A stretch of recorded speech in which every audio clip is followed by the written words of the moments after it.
ജമ്മു കാശ്മീർ എന്ന് പറയുന്നത് പൂർണ്ണമായിട്ടും ഇന്ത്യയുടെ അവിഭാജ്യ ഘടകമാണ്. നമ്മുടെ ഇന്ത്യയുടെ ഒഫീഷ്യൽ ആയിട്ടുള്ള മാപ്പ് എന്ന് പറയുന്നത് ഇതാണ്. പൂർണ്ണമായിട്ടുമുള്ള ജമ്മു കാശ്മീർ ഇന്ത്യയുടേതാണ്. എന്നാൽ ഈ കാണുന്ന മാപ്പ് എന്ന് പറയുന്നത് നിലവിലുള്ള സാഹചര്യങ്ങളുടെ അടിസ്ഥാനത്തിലെ മാപ്പാണ്. എന്ന് വെച്ചാൽ ഇതിനകത്ത് നമുക്ക് ഇന്ത്യ പൂർണ്ണമായി നിയന്ത്രിക്കുന്ന ജമ്മു കാശ്മീർ കാണാൻ പറ്റും.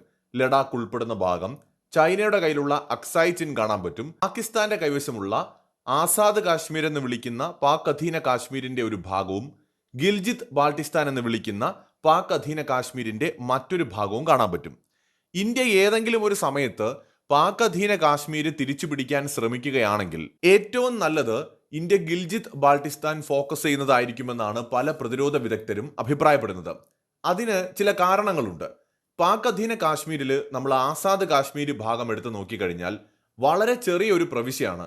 പക്ഷെ ഏതാണ്ട് 5 മില്യൺ അടുത്താണ് ഇവിടുത്തെ പോപ്പുലേഷൻ എന്ന് പറയുന്നത്. ഈ ആസാദ് കാശ്മീർ എന്ന വാക്ക് ഞാൻ ഉപയോഗിക്കുന്നത് നമുക്ക് ഈ ഒരു വീഡിയോയിൽ മനസ്സിലാവാൻ വേണ്ടി മാത്രമാണ്. നമ്മൾ പൊതുവെ അങ്ങനെ ഉപയോഗിക്കാറില്ല. പാക് അധീന കാശ്മീർ എന്ന് മാത്രമേ നമ്മൾ ഉപയോഗിക്കാറുള്ളൂ. പക്ഷെ നമുക്ക് വീഡിയോയിൽ കുറച്ചുകൂടി ക്ലാരിറ്റി കിട്ടുന്നതിന് വേണ്ടി മാത്രമാണ് ഞാൻ ആ വാക്ക് ഉപയോഗിക്കുന്നത്. അപ്പോൾ പാകിസ്ഥാൻ വിളിക്കുന്ന ആസാദ് കാശ്മീർ എന്ന് പറയുന്ന ഈ ഒരു ഭാഗത്തിന്റെ ടോട്ടൽ വിസ്തൃതി എന്ന് പറയുന്നത് 13,297 സ്ക്വയർ കിലോമീറ്റർ ആണ്. ഇവിടുത്തെ ടോട്ടൽ പോപ്പുലേഷൻ എന്ന് പറയുന്നത് ഏതാണ്ട് 50 ലക്ഷത്തിന് മുകളിലാണ്. എന്ന് വെച്ചാൽ വളരെയധികം പോപ്പുലേഷൻ ഉള്ള, വളരെയധികം ജനസാന്ദ്രത കൂടുതലുള്ള ഒരു പ്രദേശമാണ്. ചെറിയ പ്രദേശമാണ്, പക്ഷെ തിങ്ങി നിറഞ്ഞ് ജനങ്ങൾ ജീവിക്കുന്ന ഒരു പ്രദേശമാണ്. എന്നാൽ ഗിൽജിത്ത് ബാൾട്ടിസ്ഥാൻ എന്ന് പറയുന്ന പ്രവിശ്യയിലേക്ക് വന്നു കഴിഞ്ഞാൽ അതിന്റെ ടോട്ടൽ വിസ്തൃതി എന്ന് പറയുന്നത് 72,520 സ്ക്വയർ കിലോമീറ്റർ ആണ്. ഈ ഒരു പ്രദേശത്തെ പോപ്പുലേഷൻ എന്ന് പറയുന്നത് ഒരു 10-12 ലക്ഷത്തോളം ആളുകൾ മാത്രമേ ഉള്ളൂ. ഇവിടെയാണ് ഇൻട്രസ്റ്റിംഗ് ആയിട്ടുള്ള ഒരു കാര്യം. നമ്മുടെ കേരളത്തിന്റെ ടോട്ടൽ വിസ്തൃതി എന്ന് പറയുന്നത് ഏതാണ്ട് 38,863 സ്ക്വയർ കിലോമീറ്റർ ആണ്. നമ്മുടെ കേരളത്തിന്റെ അപ്രോക്സിമേറ്റ് പോപ്പുലേഷൻ എന്ന് പറയുന്നത് 3.5 കോടിക്ക് മുകളിലാണ്. എന്നാൽ ഗിൽജിത്ത് ബാൾട്ടിസ്ഥാന്റെ ടോട്ടൽ വിസ്തൃതി എന്ന് പറയുന്നത് നമ്മുടെ കേരളത്തിന്റെ ഇരട്ടിയോളം വരും. 72,000 സ്ക്വയർ കിലോമീറ്ററിന് മുകളിലാണ് ആ ഒരു പ്രദേശത്തിന്റെ വിസ്തൃതി. പോപ്പുലേഷൻ വെറും 10-12 ലക്ഷം മാത്രമേ ഉള്ളൂ. ഇന്ത്യയെ സംബന്ധിച്ചിടത്തോളം പാക് അധീന കാശ്മീർ ഇന്ത്യ തിരിച്ചു പിടിക്കാൻ ആഗ്രഹിക്കുകയാണെങ്കിൽ സിവിലിയൻസിന്റെ കാഷ്വാലിറ്റി വളരെ കുറച്ചുകൊണ്ട് അതിവേഗത്തിൽ സൈനിക നീക്കം നടത്താൻ കഴിയുന്ന ഒരു പ്രദേശം ഗിൽജിത്ത് ബാൾട്ടിസ്ഥാനാണ്. ഈ പ്രദേശത്തിന്റെ വിസ്തൃതി നമ്മൾ കമ്പയർ ചെയ്യുമ്പോൾ നമ്മുടെ ആസാം അല്ലെങ്കിൽ ജാർഖണ്ഡ് ഒക്കെ പോലെയുള്ള സ്റ്റേറ്റിന്റെ അത്രയും വലിപ്പമുണ്ട് ഈ ഒരു പ്രദേശത്തിന്. അപ്പോൾ ഗിൽജിത്ത് ബാൾട്ടിസ്ഥാൻ എന്ന് പറയുന്നത് ഒരുപാട് നാച്ചുറൽ റിസോഴ്സസ് ഒക്കെ ഉള്ള പ്രദേശമാണ്. മനോഹരമായിട്ടുള്ള താഴ്വരകളും മലകളും പർവ്വതങ്ങളും പ്രദേശങ്ങളുമുള്ള ഒരു മേഖലയാണ്. അതോടൊപ്പം തന്നെ സ്ട്രാറ്റജിക്കലി ഇന്ത്യയെ സംബന്ധിച്ചിടത്തോളം വളരെ പ്രധാനപ്പെട്ട ഒരു റീജിയൻ കൂടിയാണ്. ഇപ്പൊ ഇന്ത്യൻ സൈന്യം ഈ പാകിസ്ഥാൻ ആസാദ് കാശ്മീർ എന്ന് വിളിക്കുന്ന ആ ഒരു ഭാഗത്തിലേക്ക് ഒരു സൈനിക നീക്കം നടത്തുകയാണെങ്കിൽ പട്ടാളത്തിന്റെ ഭാഗത്തു നിന്ന് മാത്രമല്ല, ഭയങ്കരമായിട്ട് ഭീകരവാദികളുടെ ഭാഗത്തു നിന്ന് ഉൾപ്പെടെ വലിയ ചെറുത്തുനിൽപ്പുണ്ടാവും. സാധാരണ ജനങ്ങളുടെ അടുത്ത് നിന്നും ചെറുത്തുനിൽപ്പുണ്ടാവും. കാരണം അവിടെ എന്ന് പറയുന്നത് അത്രയേറെ പോപ്പുലേഷൻ ഉണ്ട്. അപ്പൊ അങ്ങനത്തെ ഒരു സ്ഥലത്ത് നമ്മൾ സൈനിക നീക്കം നടത്തിയാൽ സ്വാഭാവികമായി സിവിലിയൻസ് ധാരാളമായി കൊല്ലപ്പെടും. എങ്ങനെയാണോ ഇസ്രയേൽ ഗാസയിലേക്ക് പോയി ആക്രമണം നടത്തിയപ്പോൾ കുട്ടികളും അതുപോലെ സ്ത്രീകളും ഒക്കെ കൊല്ലപ്പെട്ടത്, ആ രീതിയിൽ ചിലപ്പോൾ ധാരാളം സാധാരണക്കാർ കൊല്ലപ്പെടാൻ സാധ്യതയുണ്ട്. അങ്ങനെ വരുന്ന സമയത്ത് അന്താരാഷ്ട്ര സമൂഹത്തിന്റെ പ്രഷർ ഭയങ്കരമായിട്ട് ഇന്ത്യയുടെ മേൽ വരും. അപ്പം നമുക്ക് അന്താരാഷ്ട്ര നിയമങ്ങളും നമ്മുടെ സഖ്യരാജ്യങ്ങളുടെയും സുഹൃത്ത് രാജ്യങ്ങളുടെയും സ്വാഭാവികമായിട്ടുള്ള റിക്വസ്റ്റും ഒക്കെ നമുക്ക് കേൾക്കേണ്ടതായിട്ട് വരും. അത് മുന്നോട്ട് പോവുക എന്ന് പറയുന്നത് വളരെ പ്രയാസമാണ്. എന്നാൽ ഗിൽജിത്ത് ബാൾട്ടിസ്ഥാന്റെ ഒരു പ്രത്യേകത അതിന്റെ സവിശേഷമായിട്ടുള്ള ഭൂപ്രകൃതിയാണ്. വളരെ ദുർഘടമായിട്ടുള്ള ഭൂപ്രകൃതിയാണ്. മലകളും പർവ്വതങ്ങളും കുന്നുകളും ഒക്കെ ഉള്ള കൊടും കാടുള്ള വളരെ വളരെ മോശമായിട്ടുള്ള ഒരു ഭൂപ്രകൃതിയാണ്. തണുപ്പ് വളരെ കൂടുതലാണ്. അവിടേക്ക് സൈനിക നീക്കം നടത്തുക എന്ന് പറയുന്നത് സാധാരണ ഒരു രാജ്യത്തെ സംബന്ധിച്ചിടത്തോളം അത്ര എളുപ്പമുള്ള കാര്യമല്ല.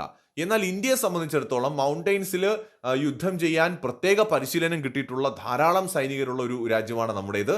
നമ്മൾ എപ്പോഴെങ്കിലും അത് പിടിച്ചെടുക്കാൻ ശ്രമിക്കുകയാണെങ്കിൽ ഇന്ത്യ മിക്കവാറും ഫോക്കസ് ചെയ്യുന്നത് ഗിൽജിത്ത് ബാൾട്ടിസ്ഥാൻ ആയിരിക്കും ആദ്യം. പോപ്പുലേഷൻ കുറവായതുകൊണ്ട് തന്നെ സിവിലിയൻ കാഷ്വാലിറ്റി പരമാവധി കുറച്ചുകൊണ്ട് നമുക്ക് സൈനിക നീക്കം സാധ്യമാകുമെന്നത് ചെറിയ കാര്യമൊന്നുമല്ല. ഇനി ഇതിന്റെ സ്ട്രാറ്റജിക് ഇമ്പോർട്ടൻസ് എന്താണ് നമ്മൾ മനസ്സിലാക്കേണ്ടത്? ചൈനയ്ക്ക് ഇവിടെ വലിയ താല്പര്യങ്ങളുണ്ട്.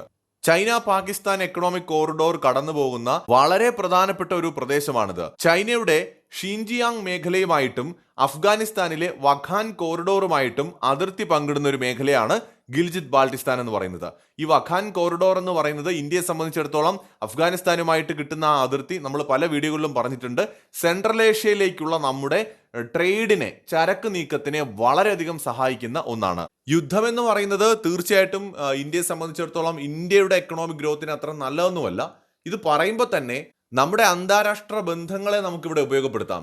പാകിസ്ഥാന് മേൽ പ്രഷർ ചെലുത്തുന്നതിന് വേണ്ടിയിട്ട് ചൈന ഈ ഇന്ത്യ ഇപ്പോൾ ഒരു സൈനിക നീക്കം നടത്തുകയാണെങ്കിൽ പാകിസ്ഥാനെ സഹായിക്കാനായിട്ട് നേരിട്ട് മുന്നോട്ട് വരാതിരിക്കാനായിട്ട് നമുക്ക് അന്താരാഷ്ട്ര സമ്മർദ്ദങ്ങൾ ചെലുത്താൻ കഴിയും. ഇപ്പോൾ അമേരിക്കയുമായിട്ടും റഷ്യയുമായിട്ടും ഫ്രാൻസുമായിട്ടും യൂറോപ്യൻ രാജ്യങ്ങളുമായിട്ടും ഒക്കെയുള്ള ഇന്ത്യയുടെ ബന്ധം ഉപയോഗപ്പെടുത്തിക്കൊണ്ട് ചൈനയെ നമുക്കിതിൽ നിന്ന് അകറ്റി നിർത്താൻ കഴിയും. ഈ ഗിൽജിത് ബാൾട്ടിസ്ഥാനിൽ ഇന്ത്യ ഒരു നീക്കം നടത്തുകയാണെങ്കിൽ പാകിസ്ഥാന് ഒരുപാട് സമയം ഇന്ത്യയോട് പിടിച്ചു നിൽക്കാൻ കഴിയില്ല. ഒരിക്കലും പാകിസ്ഥാന് ഈ ഒരു പ്രദേശം വിട്ട് ഇന്ത്യയുടെ മെയിൻലാൻഡിലേക്ക് ആക്രമണം നടത്താൻ കഴിയില്ല. അങ്ങനെ ഇപ്പോൾ പാകിസ്ഥാൻ ഗുജറാത്തോ രാജസ്ഥാനോ അല്ലെങ്കിൽ ഇന്ത്യയുടെ മറ്റേതെങ്കിലും പ്രദേശങ്ങളോ ലക്ഷ്യം വയ്ക്കുകയാണെങ്കിൽ ഇന്ത്യൻ സൈന്യത്തിനെ സംബന്ധിച്ചിടത്തോളം ഏതാനും മണിക്കൂറുകൾ കൊണ്ട് തന്നെ നമുക്ക് പാകിസ്ഥാന്റെ കറാച്ചിയും ലാഹോറും ഒക്കെ അടിച്ച് തകർക്കാനായിട്ട് കഴിയും. അതിനുള്ള സംവിധാനങ്ങളുമുണ്ട്. അപ്പൊ അതുകൊണ്ട് ഒരിക്കലും പാകിസ്ഥാനും ഇന്ത്യ പാകിസ്ഥാൻ സൈനിക നീക്കം ഗിൽജിത് ബാൾട്ടിസ്ഥാനിൽ നിന്ന് മറ്റ് പ്രദേശങ്ങളിലേക്ക് വ്യാപിക്കാതിരിക്കാൻ പരമാവധി ശ്രമിക്കാനാണ് സാധ്യത.